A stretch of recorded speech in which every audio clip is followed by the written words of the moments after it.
Assalamualaikum warahmatullahi wabarakatuh. Waalaikumsalam warahmatullahi wabarakatuh. Alhamdulillah, hari ini gimana kabarnya teman-teman semuanya? Sehat ya? Siap untuk menerima materi pada hari ini? Sebelum kita mulai materi pada hari ini, sebaiknya kita berdoa terlebih dahulu agar diberikan kelancaran dan keberkahan ilmu. Berdoa bersama-sama. Bismillahirrahmanirrahim.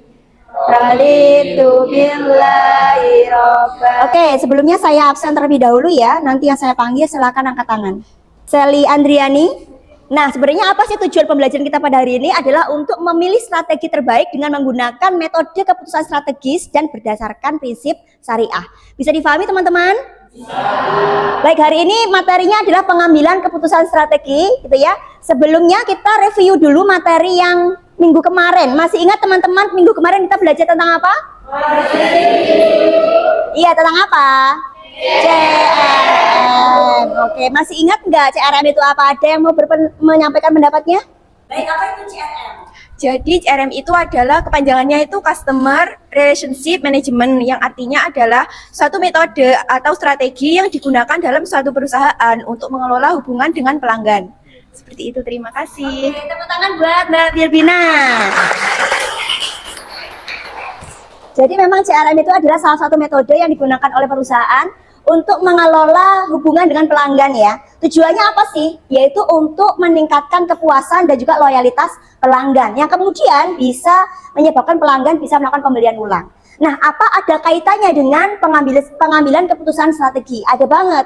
Kenapa? Karena CRM itu menyediakan data atau informasi yang bisa digunakan oleh pengambil keputusan dalam mengambil keputusan strategi.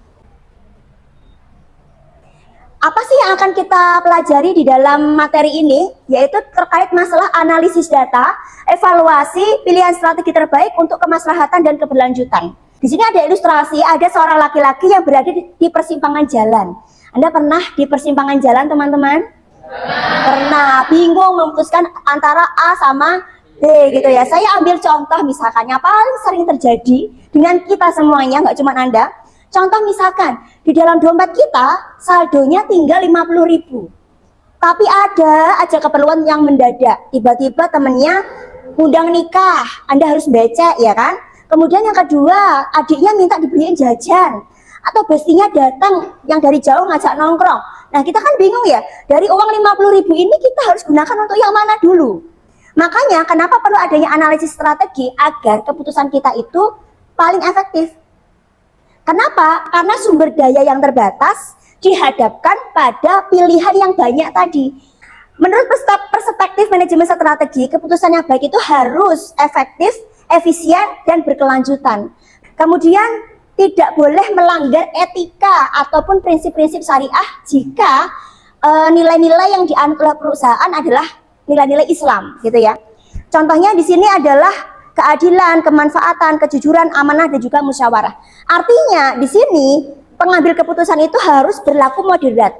Moderat itu adalah memiliki toleransi, terus menerima pendapat dari orang meskipun berbeda secara agama ataupun ras. Sehingga kita memiliki toleransi yang tinggi. Itu penting sekali. Ini adalah cara pengambilan keputusan secara kuantitatif sehingga bisa meningkatkan objektivitas dan juga bisa terukur gitu ya. Saya ambil suatu kasus ya, ini kasus saya sendiri ya. Selain dosen saya juga punya usaha melon, jualan melon. Jadi melonnya adalah melon organik ya, melon organik. Dimana di sini berdasarkan usaha yang saya jalankan, saya bisa menemukan adanya kelemahan dan juga kekuatan dari usaha saya. Dari matriks IV ini tadi, analisis internal. Apa? Yang pertama adalah kualitas produknya tinggi dan sumber daya manusia yang kompeten. Kemudian dari faktor eksternal, kita menemukan adanya peluang dan juga ancaman karena tren belanja online meningkat. Kalau saya menjualnya pakai digital marketing, maka ini selaras gitu ya. Ada dua strategi, tapi memiliki keterbatasan modal, keterbatasan sumber daya, maka tidak bisa dilakukan dua-duanya, belum bisa. Kita harus memprioritaskan kira-kira strategi mana yang nantinya bisa memberikan keuntungan yang terbaik dan efektivitas yang tertinggi serta resiko yang paling rendah. Selain metode kuantitatif yang berdasarkan data tadi, ada hal penting yang juga harus kita pertimbangkan dalam pengambilan keputusan, yaitu masalah nilai. Nilai-nilai yang dianut oleh perusahaan. Nah, ini saya ambil studi kasus yang lain, mirip tapi berbeda. Salah satu artikel penelitian saya, itu judulnya adalah eksplorasi nilai-nilai Love-Based Strategic Management dalam pengelolaan wisata petik buah berbasis greenhouse. Jadi ini objeknya adalah wisata petik buah. Di dalam hasil penelitian ini, ditemukan beberapa nilai-nilai yang dianut di dalam pelaksanaan wisata petik buah. Yang pertama adalah kepedulian dan kasih sayang, artinya ini kepedulian terhadap lingkungan. Sehingga dalam pengelolaannya itu dengan sistem organik, sehingga mengurangi adanya residu yang membahayakan lingkungan. Dan juga meminimalisir adanya sampah anorganik. Nah, di sini saya melemparkan suatu pertanyaan ya buat teman-teman semuanya untuk didiskusikan. Ini sudah dibagi kelompok semuanya ya. Ada 1, 2, 3, 4, 5, 6, ada 6 kelompok. Pertanyaannya adalah, sebuah perusahaan memiliki 2 alternatif strategi yang telah dianalisis menggunakan GSPM. Ini studi kasus yang tadi ya. Diperoleh strategi A memperoleh skor tas tertinggi karena diprediksi memberikan keuntungan yang lebih besar. Sedangkan strategi B memiliki skor lebih rendah tetapi lebih sesuai dengan nilai-nilai etika dan prinsip syariah organisasi. Pertanyaannya adalah, jika Anda menjadi manajer, strategi mana yang akan dipilih? Jelaskan keputusan Anda dengan menggunakan teori pengambilan keputusan strategi dan juga konsep GSPM serta prinsip-prinsip syariah. Silakan Anda diskusikan dengan anggota kelompok Anda. Kita kasih waktu 10-20 menit. Monggo silahkan didiskusikan dengan teman-temannya. Oke, teman-teman, sudah 20 menit ya. Sekarang kita waktunya diskusi. Sudah selesai semuanya atau belum? Oke. Teman-teman sudah punya pendapatnya masing-masing. Kira-kira siapa yang mau berpendapat pertama?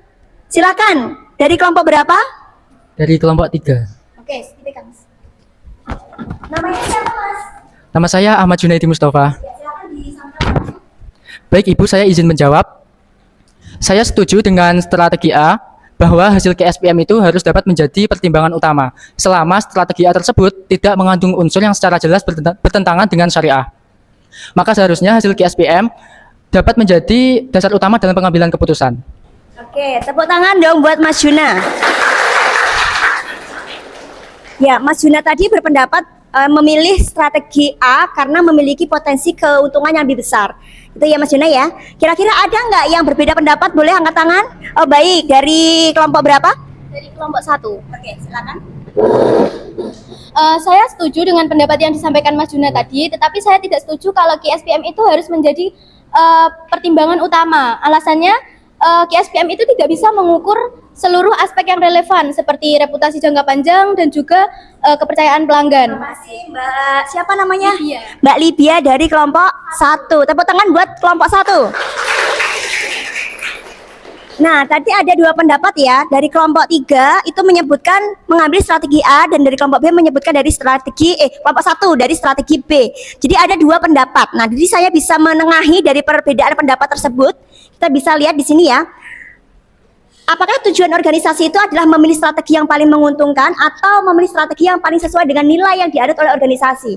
Apakah keduanya bisa berdampingan apa tidak kira-kira? Kita analisis ya, coba. Yang pertama adalah tujuan organisasi itu bukan hanya untuk memperoleh keuntungan, tetapi juga memastikan keberlanjutan organisasi dan memberikan manfaat bagi seluruh pemangku kepentingan. Nah, pemangku kepentingan itu bukan hanya internal perusahaan, tapi juga eksternal. Artinya kalau misalkan kita mengabaikan nilai-nilai yang dianut oleh organisasi, bisa saja memberikan keuntungan jangka pendek terbaik. Tetapi dalam jangka panjang, jika nilai-nilai itu dilanggar, bisa jadi pelanggan merasa kecewa, sehingga kepuasan pelanggannya menurun, kan begitu. Maka dalam perspektif syariah, dalam kaitannya ini adalah organisasinya mereka menganut prinsip-prinsip syariah ya. Tapi kalau organisasinya itu menganut prinsip yang lain, ya berarti faktor yang lain yang dipertimbangkan. Ini dalam studi kasusnya adalah faktor syariah.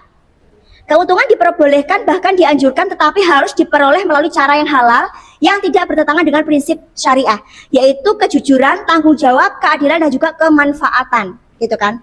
Kemudian apakah keduanya dapat berjalan bersamaan? Idealnya bisa ya. Jadi intinya GSPM itu sebagai alat untuk mengukur mana strategi yang paling memungkinkan untuk memberikan keuntungan terbesar dan juga risiko yang paling kecil. Tetapi dalam pelaksanaannya tetap harus menggunakan nilai-nilai yang dianut oleh perusahaan. Artinya pendapatnya Mbak Libia dan juga Mas Juna ini sama-sama betul. Nah, kita ambil contoh, kira-kira dari strategi A tadi, kita ambil strategi A dengan pendekatan nilai-nilai ya berarti. Nah, contohnya, tadi strategi A itu adalah pemasaran digital ya. Ada nggak sih pemasaran digital yang dia melanggar prinsip syariah? Tentunya ada ya. Misalkan saya ambil contoh, adanya contoh praktik pemasaran syariah, pemasaran digital yang tidak sesuai dengan syariah. Misalkan adalah overclaim. Banyak sekali sekarang di dunia digital yang overclaim ya. Tentunya tidak sesuai dengan prinsip syariah karena tidak sesuai dengan kejujuran dan juga menyesatkan. Contohnya misalkan dalam pemasaran melon organik tadi ya, saya menggunakan kalimat seperti ini, melon organik ini pasti menyembuhkan diabetes. Padahal tidak ada jurnal secara akademik yang menyebutkan bahwa melon itu bisa mengobati diabetes. Sehingga ini bisa diubah caranya. Strateginya tetap menggunakan KSPM, tetapi caranya tetap menggunakan nilai-nilai yang dipegang oleh perusahaan, yaitu prinsip syariah. Nah, kemudian manipulasi harga ini juga paling sering dilakukan ya. Contohnya misalkan ini ya, harganya 25.000 aslinya, kemudian dinaikkan 2 kali lipat menjadi 50.000, terus tulisan diskon 50%, sehingga harganya tinggal 25.000. Lah padahal harganya aslinya ya 25.000 gitu loh. Artinya 50% itu hanya gimmick. Ada yang pernah melakukan seperti itu? Tidak. Kalau pernah silahkan bertaubat. Oh iya, taubat ya Mbak ya.